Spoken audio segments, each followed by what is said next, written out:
Hello, friends, and welcome to the Optimized Advisor Podcast, where we focus on optimizing the well-being and best practices of insurance and financial professionals today. On this show, our objective is to help you optimize your life, optimize your profession, and learn from other optimized advisors. I'm your host, Scott Heinela. We hope you enjoy the show. Garrett Nyberg, thanks for coming in. Well, thank you. Thanks for inviting me. So first and foremost, disclosure before I do your, printed bio. You are my trusted CPA. Yes. Absolutely. So for all of the listeners, they make it be known. Yep. You do work wonders for me, and I appreciate you. Yes, of course. Very, very much. Thank you for coming in. Yeah. Glad to be here. A lot is happening in the world of taxes and tax planning. Abundance. Abundance. Yes. It's Exactly. overwhelming. It really is. The last year has just been crazy. And it's the analogy is kind of like trying to catch water. It's just like it's an impossible task. Yeah. You can only capture so much at a time, and it's just pouring out. Yep. How do we make sense of it all? Hopefully we can accomplish some of that today. Yeah. A little. All right. So Garrett Nyberg is a partner at Boroff and Nyberg LLP, a tax accounting and consulting CPA firm in Orange County. He specializes in small and medium businesses and business owners. You are a CPA and received at your bachelor in accounting at our alma mater, right? Yep. California State University, Long Beach. Yeah. Go Beach. Go Beach, go Dirtbags. Go Dirtbags. Yeah, that's right. I love that you added the personal touch here. You live in North Tustin with your wife, Katie, 2 children, 3 dogs, 6 chickens. So how many eggs do you get in a day? There's no joke about this. I mean, I'm very envious about people who actually can own chickens. It took a while to get them because we had a special area for it. We had to build a nesting box and everything, and we have coyotes like crazy. Right. And so I really had to reinforce it. And what about owls? Because we have an owl that lives in We have owls, hawks. Yeah, they'd be gone in a month. Bobcats. Oh my gosh. So I haven't seen a bobcat yet, but I have had. Yesterday I chased away a coyote in the middle of the day at our chicken coop because I had a little dog going crazy, big dog going crazy, and I just chased him out of the backyard. But they haven't started laying eggs yet. So they're babies. About 6 months old. Okay. Then they start laying eggs. Got it. So they're smaller breed of chicken.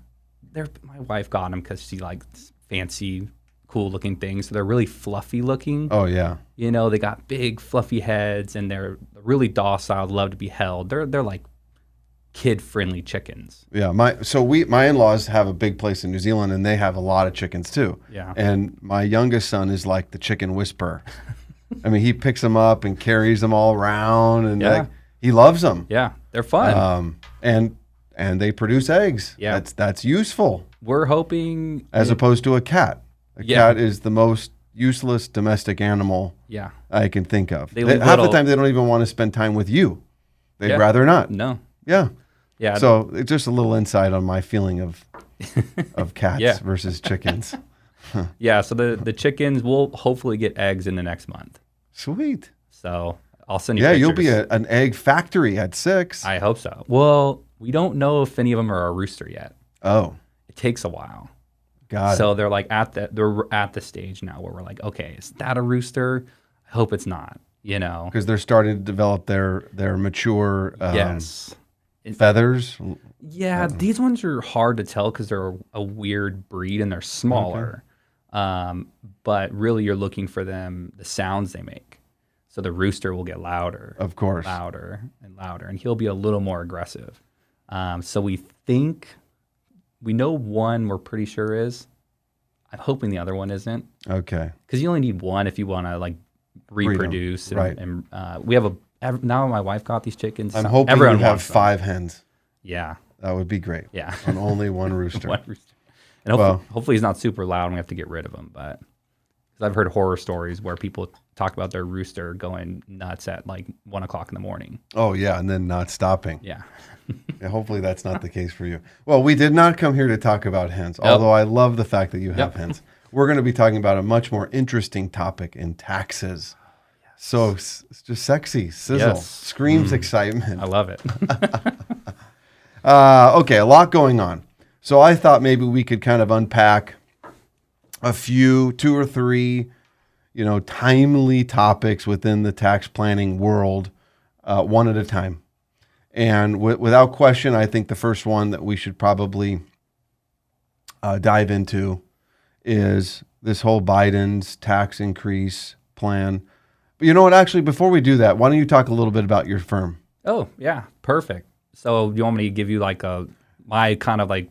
We don't need to elaborate on how you and I came into the fold, but it was by chance. I mean, It just was kind of random happenings that you and I found each other, and it's been great ever since. So I'm actually very appreciative that these sometimes things happen just kind of unplanned and unexpected.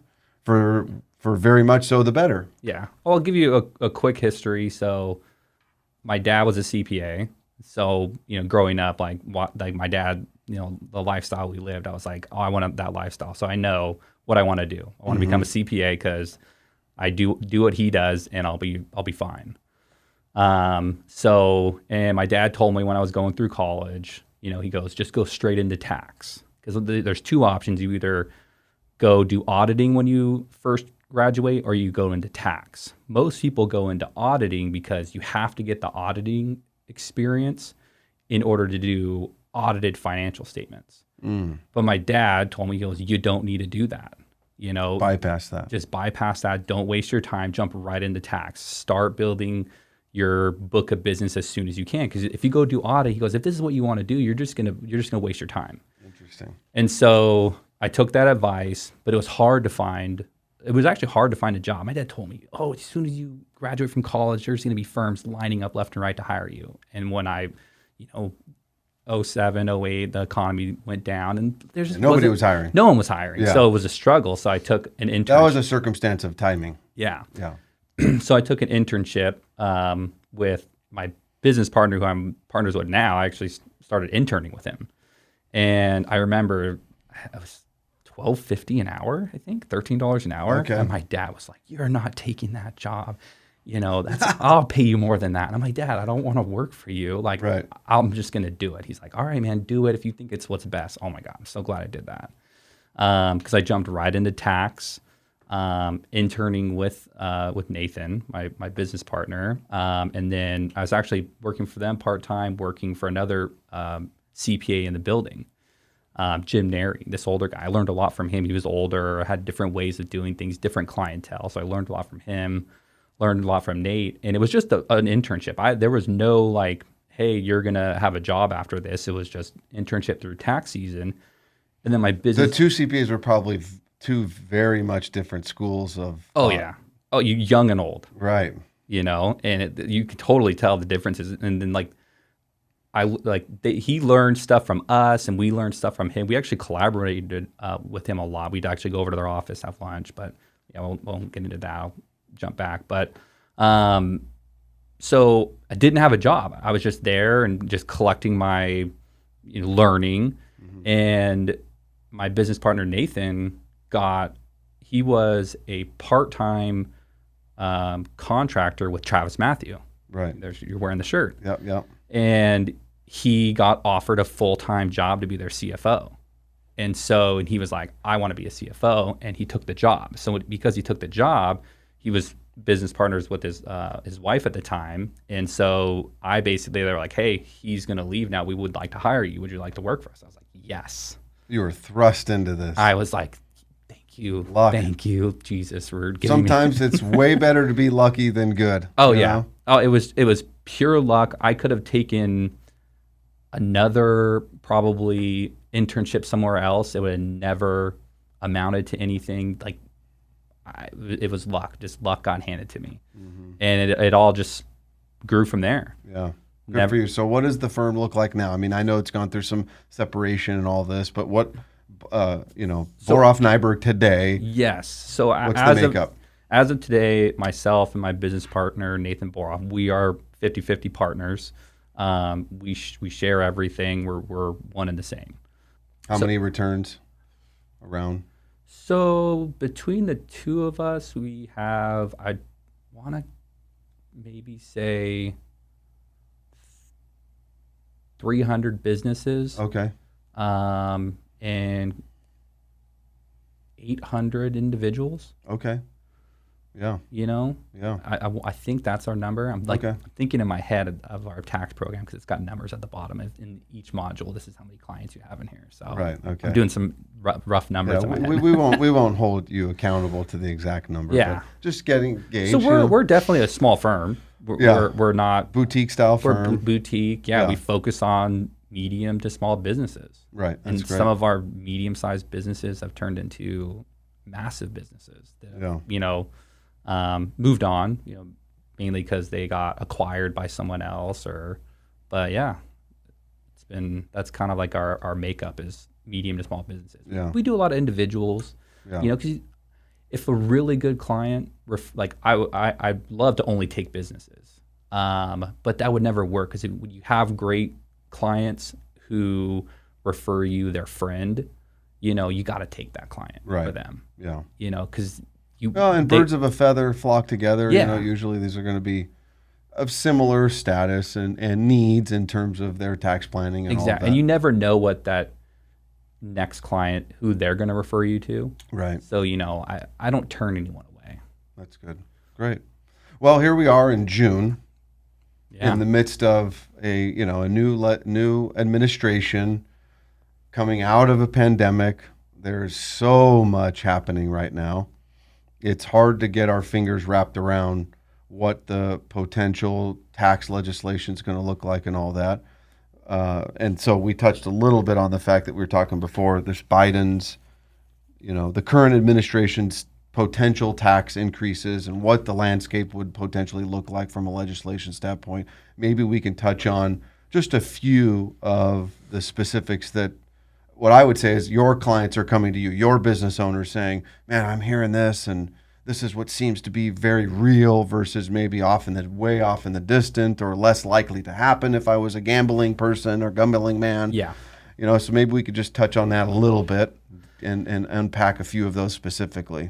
So it kind of comes from two aspects when clients call me. The first aspect would be clients who are, am I going to owe more? Can you explain to me like how this is going to affect me? And then there's the clients who are calling who are like, hey, I saw on TV that there's going to be a larger child tax credit and they're going to like give it to people early. Do I qualify for that? God, it's amazing how people are just so, it's innate in us, but it's like just responding reactive to our pocketbook. Yeah. Purely. Oh yeah, exactly. It's the pocketbook. That's a great way to put it.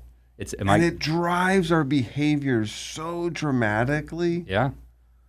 Gosh. Yeah. And it's hard to explain to a client with like real numbers, like how it's really going to affect them because we don't know, right? Like we hope that when Biden puts together all these tax increase plans that they kind of balance it out a little bit. We saw that with Trump's plan, right? He took some here, but he gave some here.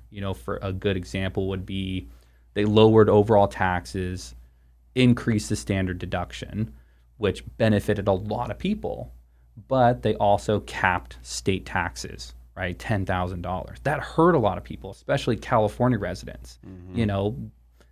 Your property taxes in California, like on the low end now are like $10,000 right. for our average client. On the high end, $30,000. So you take away that deduction, and it's huge. It makes a big deal, especially when you don't qualify for the child tax credit that they increase. So we saw, there was a balancing act. Another big one that they got rid of was for W-2 employees. You've heard of this. They got rid of unreimbursed business, employee business expenses. So if your employer doesn't provide you with a cell phone, but you use it for work, well, you can't write that off for federal tax purposes anymore. So curious to see how the Bidens balance everything out. I've heard, we could go through some of these, they're pick a few. So for example, everyone knows 39.6% tax bracket on the high end, that's coming back. Like, we've had it forever. I could understand that one. That's not a big one. I guarantee you that's and gonna come back. it's not a dramatic increase going from current 37 to 39. Yeah. For the highest income earners. Exactly. So this is tick the box, move on, right? Exactly. I think the corporate one's a big one, right? Yeah. So I don't deal with a lot of C corporations. So I know they're talking about like C corp rates going from like 21 back to 28. I don't deal with a lot of C corps. Mine are LLCs, partnerships, S corporations. They're all pass-through entities where everyone's paying taxes at the individual level. And so I don't have any issues with that. It's only 7% they're talking about. I think the big one that's going to apply to a lot of people, especially a lot of my clients, is if you make over $1 million, long-term capital gains rates are going to go up to 43.4%. That's what they're talking about.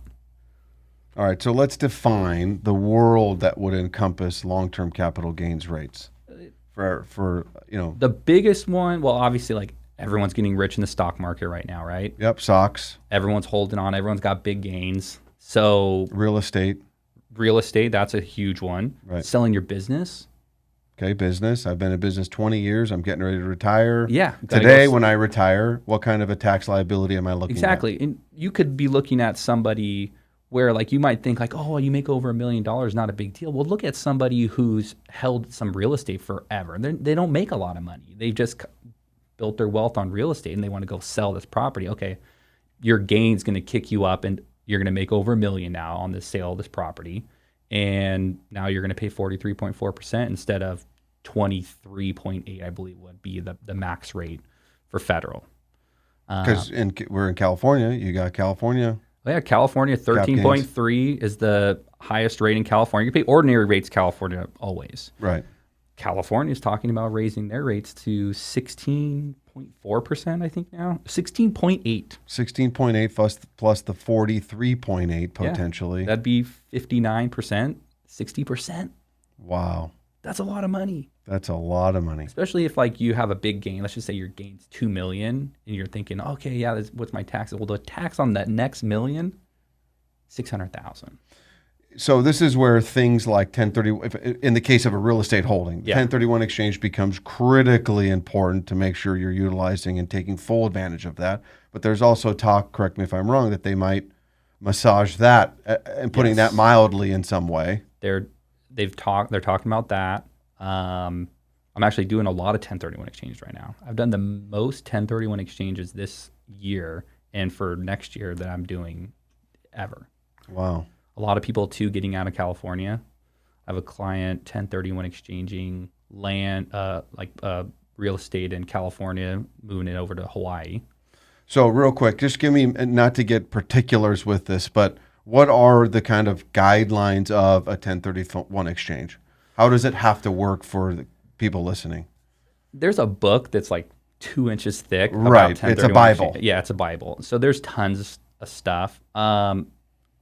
But like for a layman person, I'm coming to you and I'm like, hey. You can't put money in your pocket in the deal. Got it. So it has to be a physical transfer of a real estate holding. Yes. To real estate for real estate, like kind. Like kind, lesser, more. It's got to be, so you can, it doesn't matter how many properties you go from. You can go from 1 to 2, 2 to 1.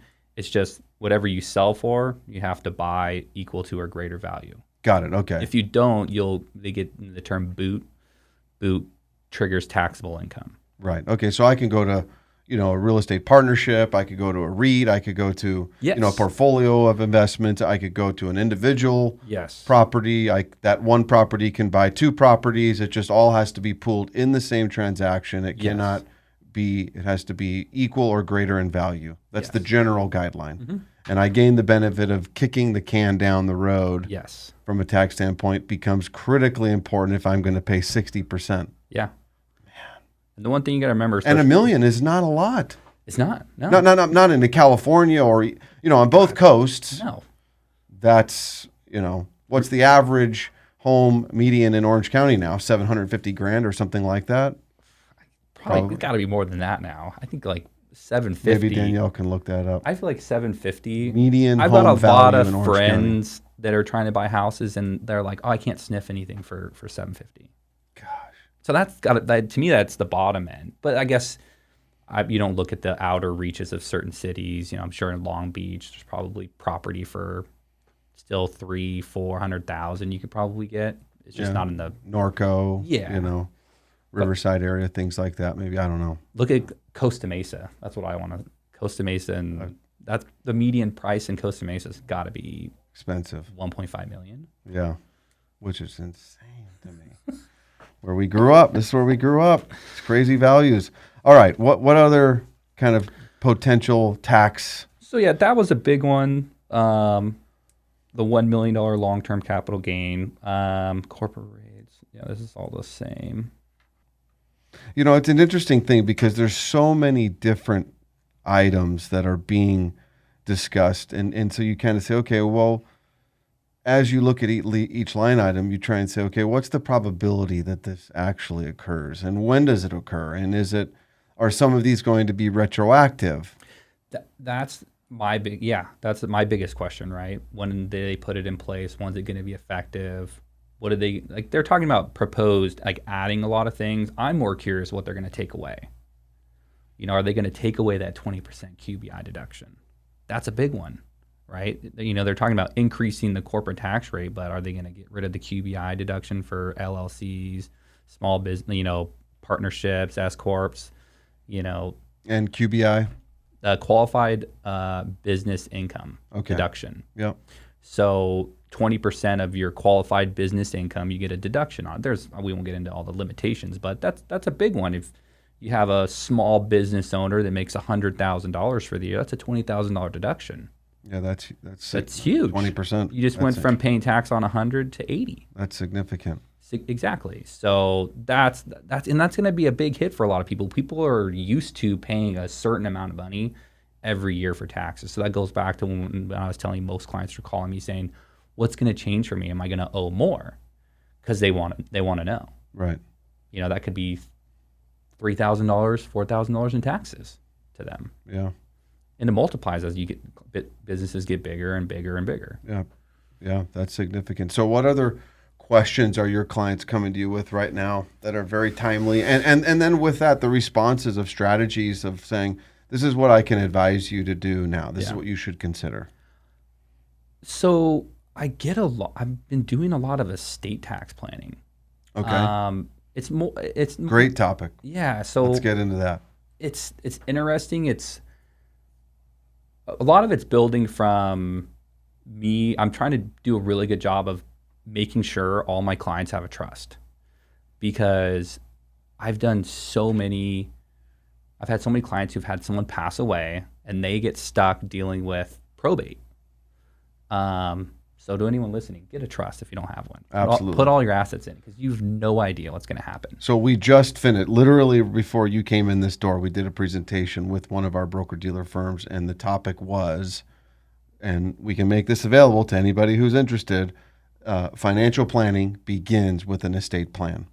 And one of the very first part of the presentation was talking about the difference between a will and a trust. Yeah. And one of the main takeaways at its basic level, not getting into the nuances of a will, was that a will is designed to be a document read to the probate court. Yes. So by nature, by definition, it's a document that's meant to be utilized as a tool in probate, not to bypass probate. Yeah.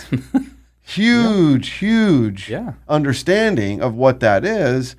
Therein lies having a revocable family trust and the importance of that document and making sure that document is up to date. Yeah. And here's the other thing we see a lot of times. People will go, they'll pay somebody to do the revocable trust, but then they won't title the assets in the trust. Yeah.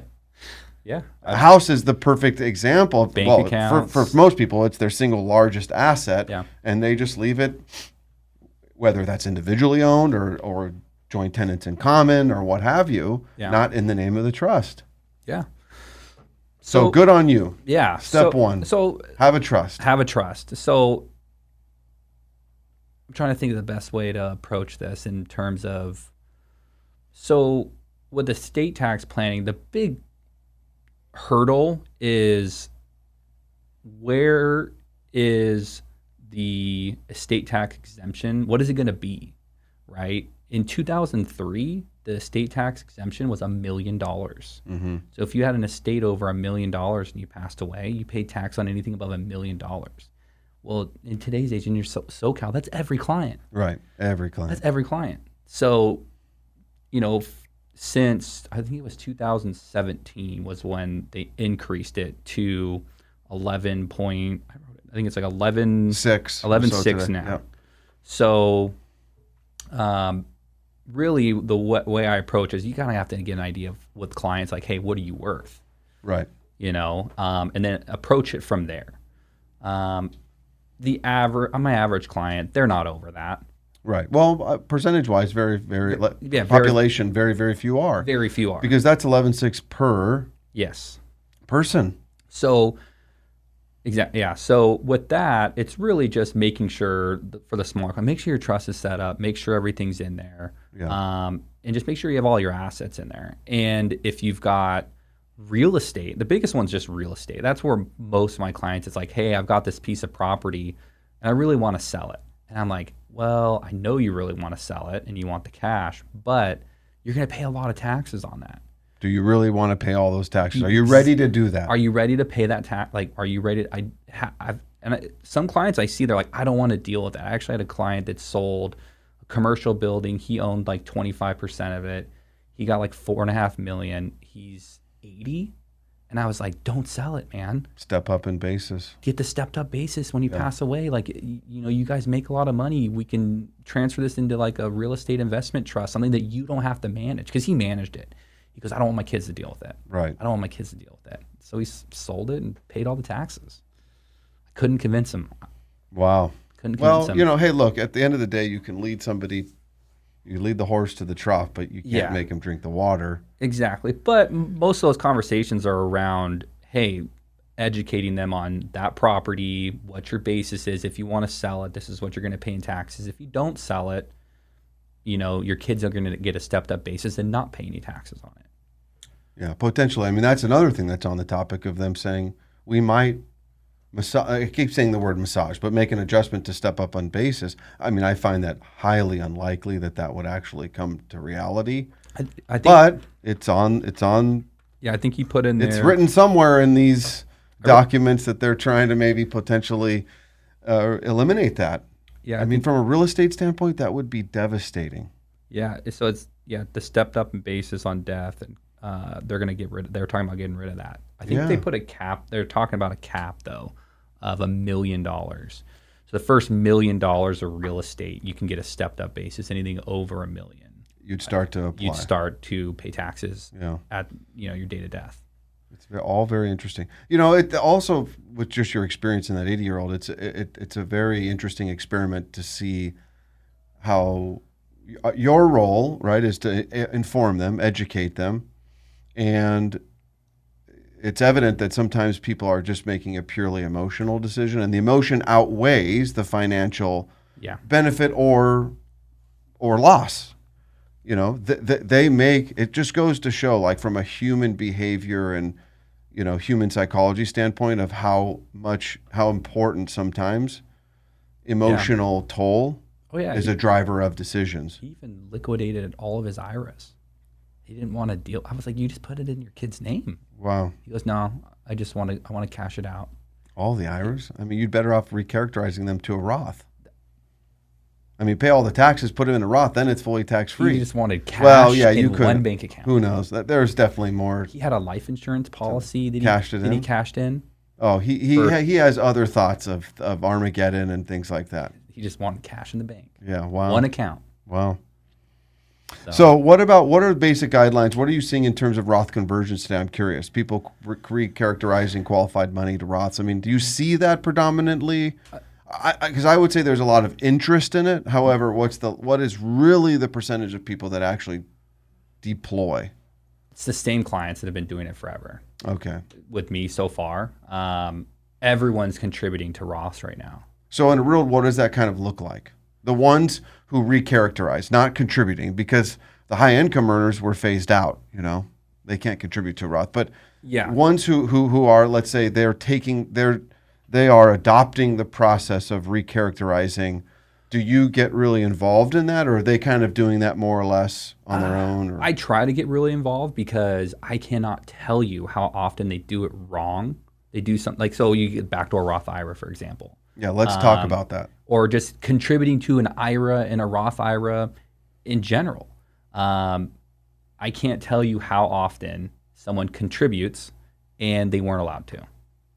I actually just to a Roth or a traditional IRA. Right. I had one client that this last year, I didn't even know. She didn't even tell me. She had been contributing to her Roth IRA, and she has a financial advisor too. Right. So I won't get into that because I feel like they should be asking the right questions too. Absolutely. More so than you. Yeah, and over as the CPA. Yeah, over the last 4 years, she put $20,000 into it. It's obviously grown, and I have finally asked her the right question, and all of a sudden she was like, "Oh yeah." She gave me like a spreadsheet. That's what it was, and she had in there a Roth IRA, and I was like, "Hey, are you going to contribute to a Roth?" She's like, "I already did." I'm like, "Oh, you got to pull it out." I was like, "You guys make too much money. You're over the income limit." I was like, "You can do a backdoor Roth IRA if you want. I can explain that to you. You can contribute non-deductible to your IRA, and then we'll convert it into the Roth. But as they have a pro rata rule, and I don't want you to get caught up in that because I think you have an IRA." And she's like, "Whoa, I need to talk to my financial advisor because I've been doing this for like the last 4 years." And I went, "Oh God." I was like, "You need to call your financial advisor and talk to them. You got to pull all the money out." So luckily, but like this is happening all the time, every year. So I try to tell clients, I'm like, "Hey, anything can happen that would potentially disqualify you from contributing to these. There's a reason why they give you from January 1st of the following year to April 15th to contribute." Right. So that you can consult with your tax advisor of whether or not you can actually make the contribution or not. Right. So my clients that are doing, I just try to tell them, "Hey, I know people like to put it in a little bit every month, but things happen. Just try to do it, between April 1st or January 1st and April 15th and confirm with me that you still qualify." Right. Can I make the contribution? Yes, because people are switching jobs all the time. Like, "Hey, yeah, you were there. They didn't have a 401k, but then you switch jobs and now you're with a new employer and they have a 401k. Yeah. Immediately you're disqualified from your IRA now." So explain this backdoor IRA process. So just simply high level. Simplest way is there's nothing in the IRS code that says you cannot contribute to your traditional IRA. The only thing it talks about is whether or not you get a tax deduction for it. So the simplified overview of a backdoor Roth IRA is you contribute money to your traditional IRA up to 55, $6,000 now. You don't get a tax deduction for it, and then once you make the contribution, you do a Roth conversion.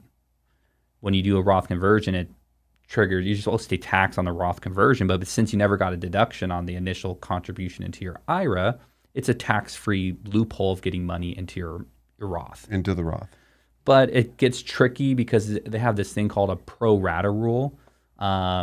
Easiest way I can explain it is just say you had $95,000 in a traditional IRA and you put $5,000 of non-deductible Roth contributions or non-deductible IRA contributions into that traditional IRA. You have $100,000. Mm-hmm. If you wanted to convert that $5,000 into a Roth, you have to do it pro rata based on the taxable portion of your IRA and the non-taxable. So 5,000 of 100,000, 5%. So you would trigger a taxable event there. So in that sense, it doesn't make sense to do the Roth conversion. But there are ways around that. Right. For example, if you have an employer with a 401k plan, a lot of times they'll allow you to roll over your funds into their plan.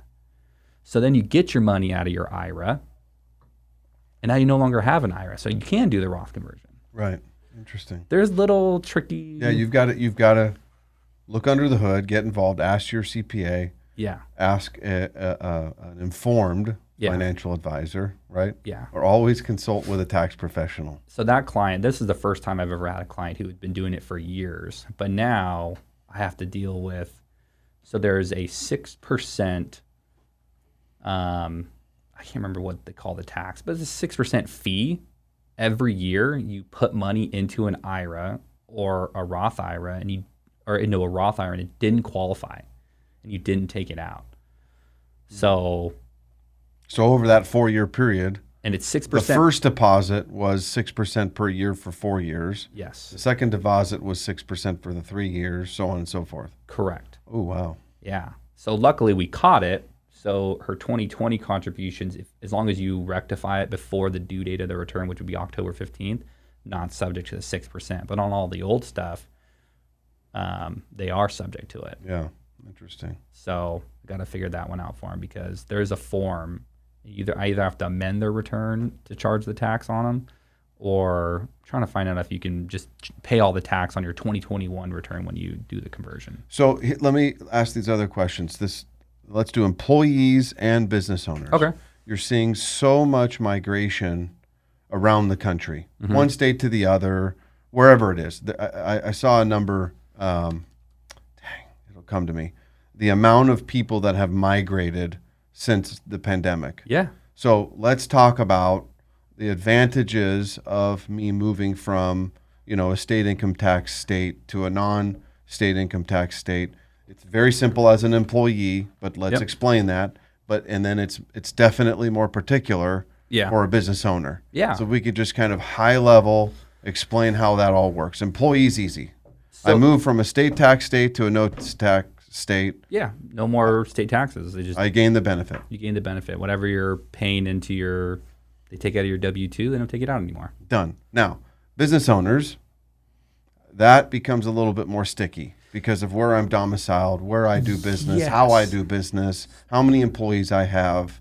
Correct. So the issue you kind of run into there is where exactly is your business, and where are your employees? So a lot of people think, it's funny. I get this all the time. Clients think that they can incorporate their business in another state and not pay taxes, even though they're California residents. I just become a Nevada Corp. Yeah. I'm just or Wyoming or wherever it is. I've heard it 30, 40 times. Wow. Yeah, I just have to incorporate in Nevada and I don't pay any taxes. I'm like, yep, but you live in California. What are you talking about? Yeah, it has nothing to do with where where the LLC or the corporation is domiciled. Yeah. The filing. Exactly. A lot of people incorporate their entities in Delaware, right? Just because of all the benefits there. But if you're in California, you still got to pay California taxes. So you kind of have to. It's really easy when you can just uproot your entire business and move it to that state. I had a client who actually paid all of his employees were all willing to move to Texas. Okay. My only client that's moved to Texas. And he paid all of his employees lease break fees to get them to move. Wow. Because he wants to get everyone to Texas. Because if he keeps an office here, keeps employees. He's having to file a California return. And then you have to look into, how do we determine sourcing of income? Do we do it based on wages? Hey, half your wages are in California, half your wages are in Texas, 50-50. 2 returns. Yeah. Right. Exactly. 2 state returns. Yeah. You're still stuck paying some California taxes. Right. So he uprooted, everyone's gone. So the basic general rule for a company is filing returns, very simply. So I'm the owner. My business, let's use an example. I'm the owner. My business stays physically located in California. Mm-hmm. I move to, let's use Texas as an example, Florida. No state income tax state. I'm an employee of my company, also the business owner. I gain advantage as the employee. Yes. For my employment wages. Correct. Of the no state income tax state. Yep. However, the business is still filing a California return in this example. Yes. For what? So you have to look at the way you would source it would be based off of the simplest ways, wages, right? So if you have $1 million of wages and you've got, I'm just making up random numbers here, but let's just say you have $800,000 of wages in California and you have $200,000 of wages in Texas, well, you have a 80-20 split. Yep. So you source 80% of your income to California, 20% goes to Texas. So when you go to prepare your return, you're just filing, your K1 gets split up, right? If your profit was $1 million, you're going to have $800,000 of sourced income to California. That's what you're going to pay tax on, just that 800. So what about this? Let's say I have a company and I have 20 employees. I like creating all these scenarios. So in the example, 20 employees, we physically uproot all 20 employees. Yep. And we move to Florida. Mm-hmm. And everybody physically is domiciled in Florida, no state income tax. Yep. But yet 95% of our sales are generated from customers in California. So that's a great question. So I don't know the exact answer to this yet because what is California's answer? Let's ask that. Let's look at it from their perspective first, and then let's look at it from the gray area of strategy. Well, California is trying to say if all your customers are in California, you got to pay taxes to California, regardless of whether your employment, you're physically. The perfect example is like my industry, right? Like I do tax returns. They're trying to say if I wanted to move my practice out of California to Texas or Florida or Washington, and all my clients were in California, they want to tax me on all my earnings from California. Regardless of where you're physically living, residing. That's what they're saying. Wow. And I don't know That's aggressive. if they're really going to go Pursue after that. this. The thing about California is California's got money. They go after stuff. California is very aggressive. They do their research. Right. Like I've had. And they find. Oh, yeah. They find you. Yeah. I've had California ask for everything they could possibly get in an audit. Federal, they just fill out spreadsheets, man. California, though, oh man, they dive into things. I've had them ask for scary. Your divorce decree. They've asked for crazy stuff. Wow. That's to dig, scary. to find whatever they can. Yeah. Amazing. So. All right. Well, here we are in June, Yep. right? It's mid-year.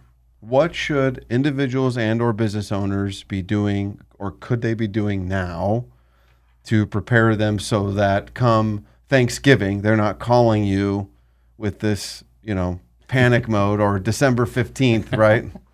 Of like, hey, what can I do? I've got to figure this out, and which I'm sure happens.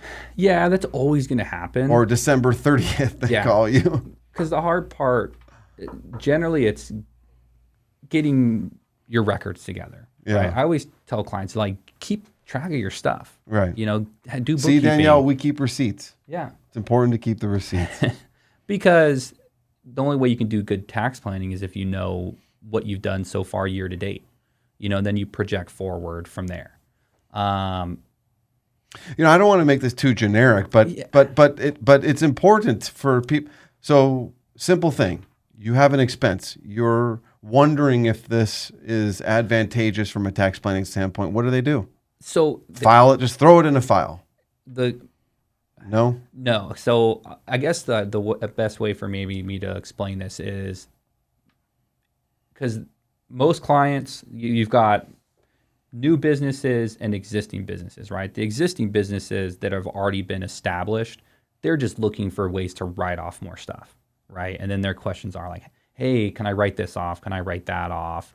The big one, vehicles over 6,000 pounds, right? Fully depreciable for federal tax purposes.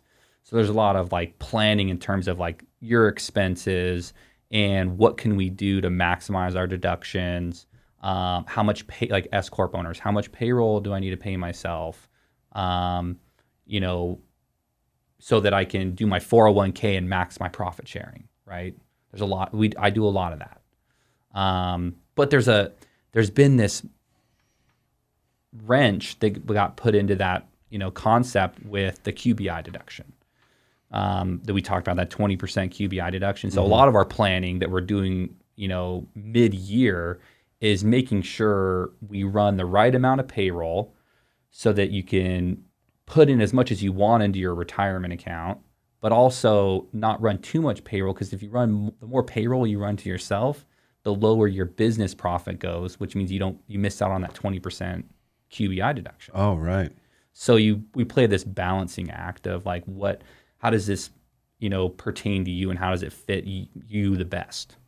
That's a big thing we're doing. And that varies from business to business based on revenue, or is there pretty much this kind of sweet spot or a range? There is a sweet spot. Okay. The reason there is a sweet spot is because if you're a personal service business, and married, filing joint versus single, once you make over 200,000, there's extra steps that you have to meet in order to get the QBI deduction. One of them is the QBI deduction is limited to 50% of your wages. So in some circumstances, we have to run more payroll in order to get the max QBI deduction. So but that also has its side effects. The more payroll you run, the more Social Security, Medicare taxes you pay. So there's a balancing act. There's no perfect formula to it. There is a perfect formula for determining how much payroll you need to pay yourself in order to get the max, QBI deduction. But that also has other effects, right? Because of Social Security, Medicare taxes. So many of our listeners are going to be in service professionals, which would be a financial advisor or wealth manager or insurance agent, right? And what's the major differences? What would be some of the differences between me doing a sole proprietorship, just receiving all my 1099s, because we're predominantly 1099 income, as to me, Mr. Agent, versus establishing an actual LLC or a business, and the differences of that? Or if I'm a one-person shop, there isn't. Yeah. What is it? So if you're looking at terms of like, are you looking at terms of sole proprietorship, like not incorporated business versus an incorporated? Right, exactly. Yeah. So in terms for those people, some people are like, you can't incorporate, right? So a lot of our tax planning revolves around, you, for example, meet a new client, they own a business, they're sole proprietorship, they're not incorporated. Usually our first, track to go down for planning is, hey, do you think you should incorporate? Some people can incorporate, so they're kind of strong-armed into they just can't. Mm-hmm. And so that's usually the first step I go down is, hey, should you incorporate or not? Right. Because there's benefits to it and all. I won't get into all the details, but there are benefits to it. Yeah. Secondly, for sole proprietorships, the hard part is this happened to, for example, a client of mine. She didn't incorporate. We've been talking about incorporating for years, but she hasn't yet.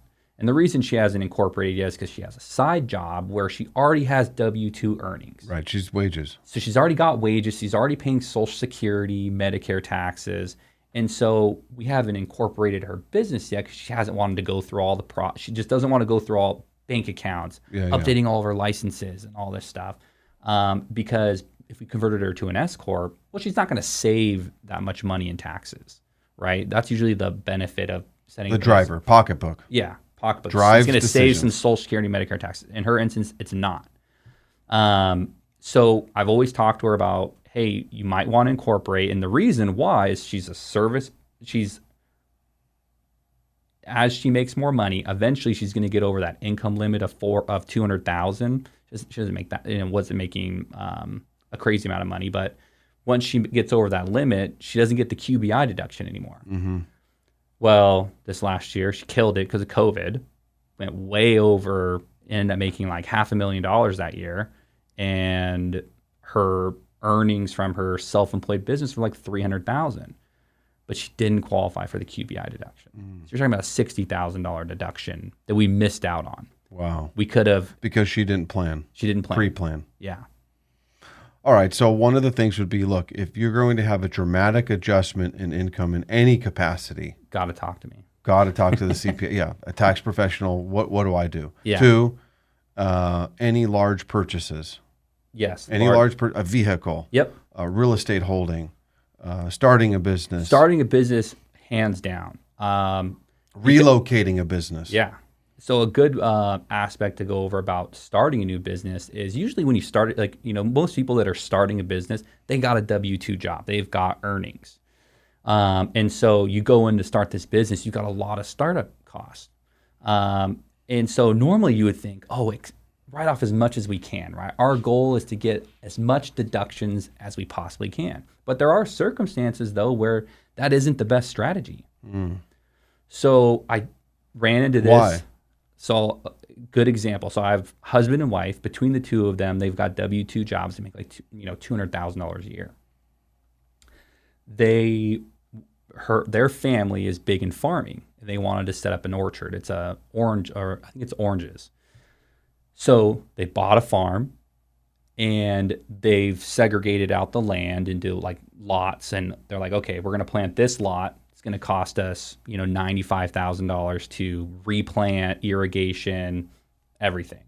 The next phase 2, which is the next spot over, is going to be like another, $95,000.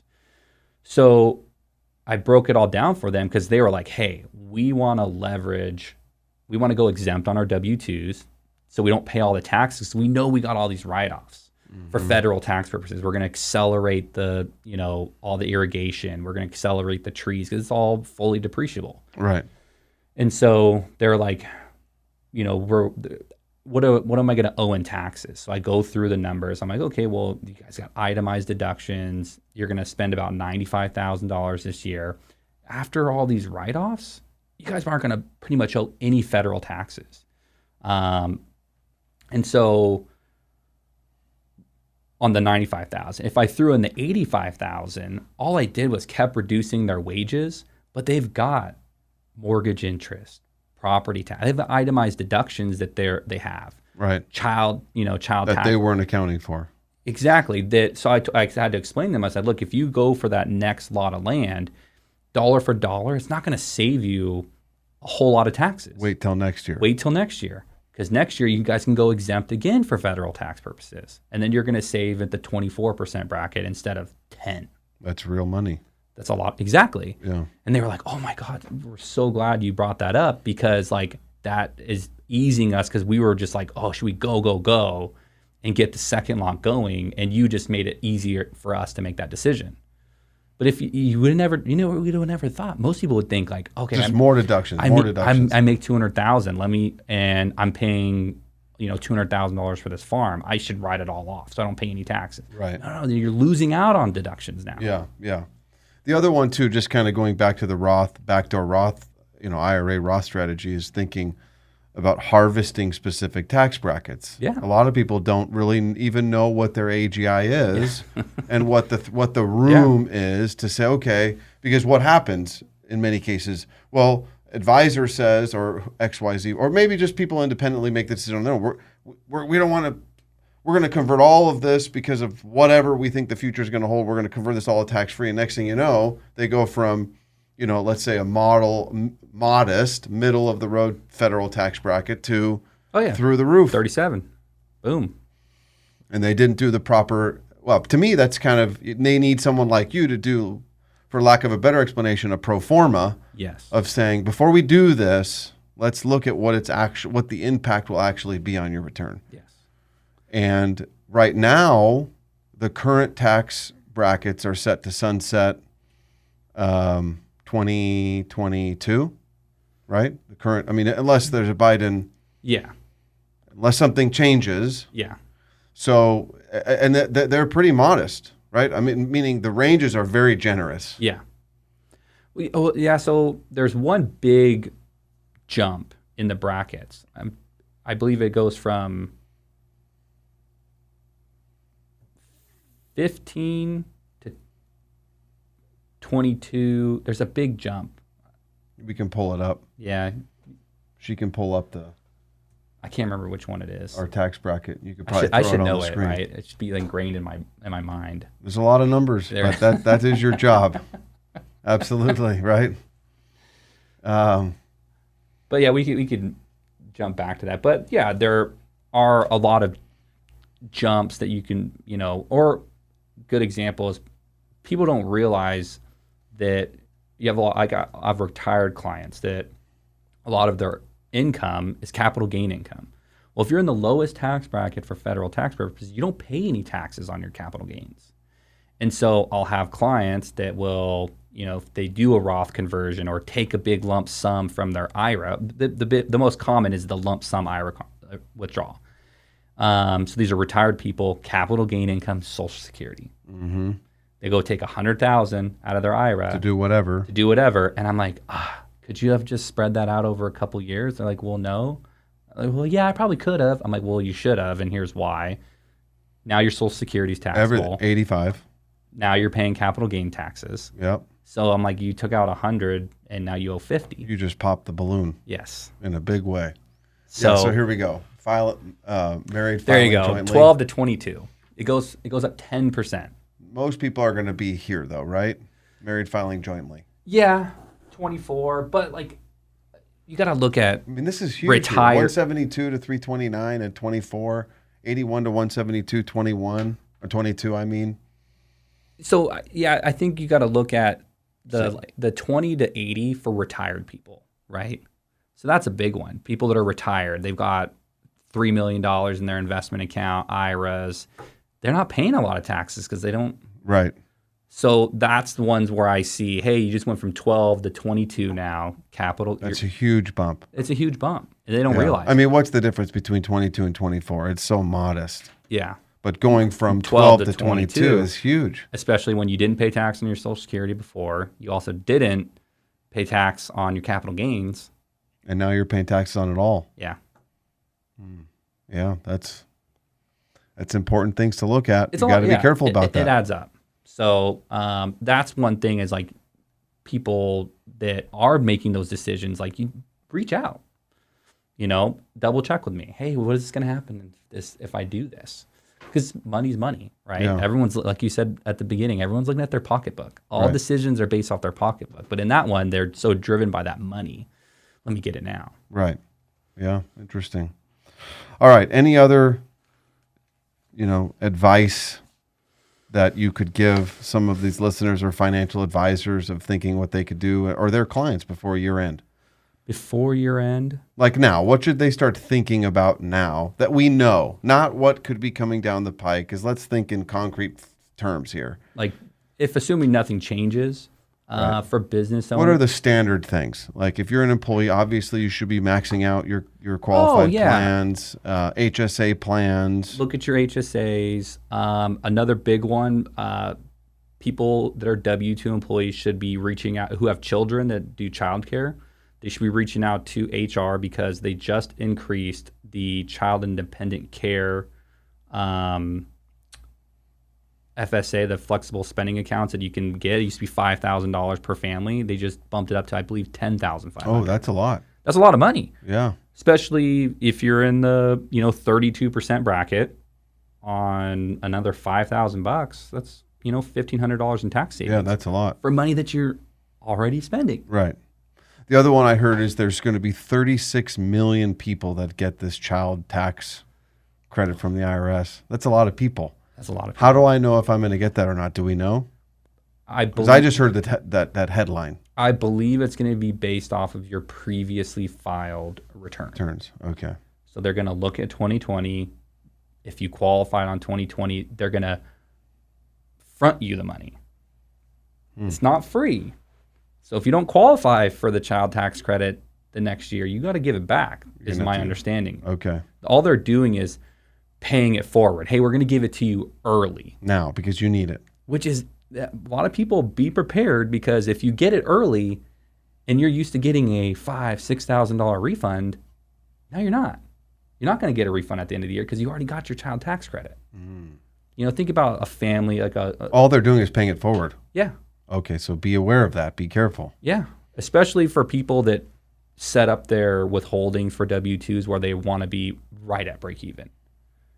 Hey, if you're going to get the prepaid child tax credit, you're not going to get it at the end of the year now, so you're probably going to owe.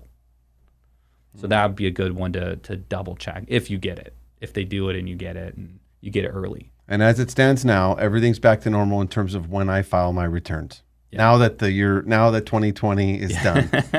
Yeah. Okay.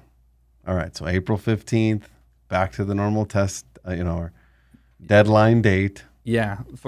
In terms of my workload, I'm still crazy busy. I'm sure.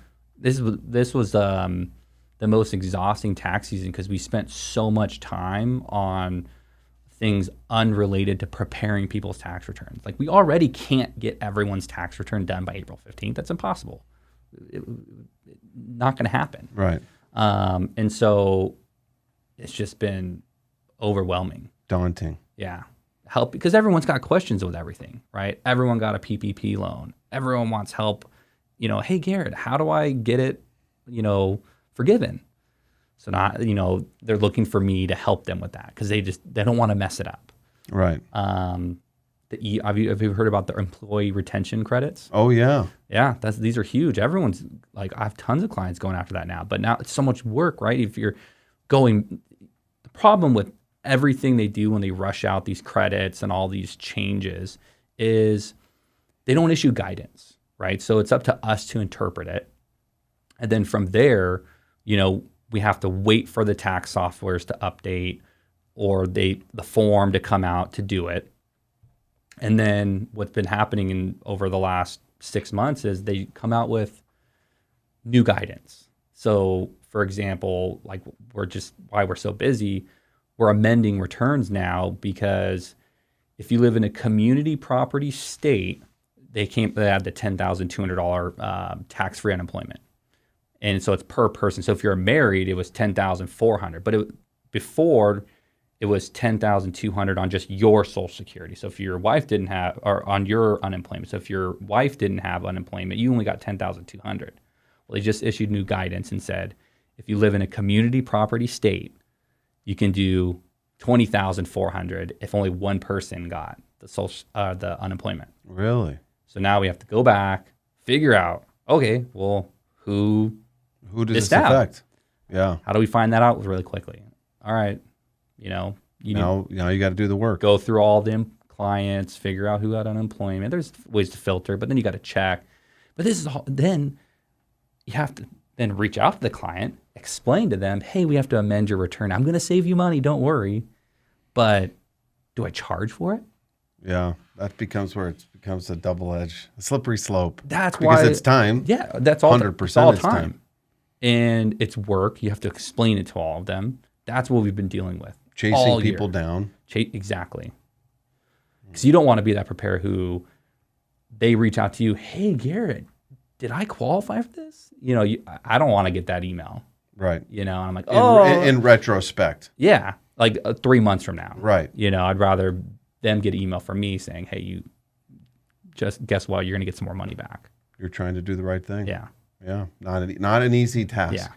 So, and there's I feel bad because there's one where the husband, they owed that year and his unemployment was like 11,000, and he's really hurt and, has to do a payment plan for the, his taxes because he got hurt so bad. They become a priority. They should be anyways in a perfect world, right? The hard part for him, when I'm going through my thought process of, okay, how do I tackle this? I go to look at his return and I'm like, okay, I'm going to reduce your unemployment by $800. Oh. And I'm like, okay, do I charge for it? Okay, cool. That's where you decide if it's pro bono or not. Yeah. Okay, cool. I reduced your unemployment by $800. I saved you $2,500, $250. I can't charge him for that. Right. So I don't. Yeah. That's pro bono, and that's good. So if people are interested in getting a hold of you, and you're available to take on new potential clients, business owners, how can they? Just call the office. Martha will pick up. Okay. Schedule a call. The number? 562-314-4141.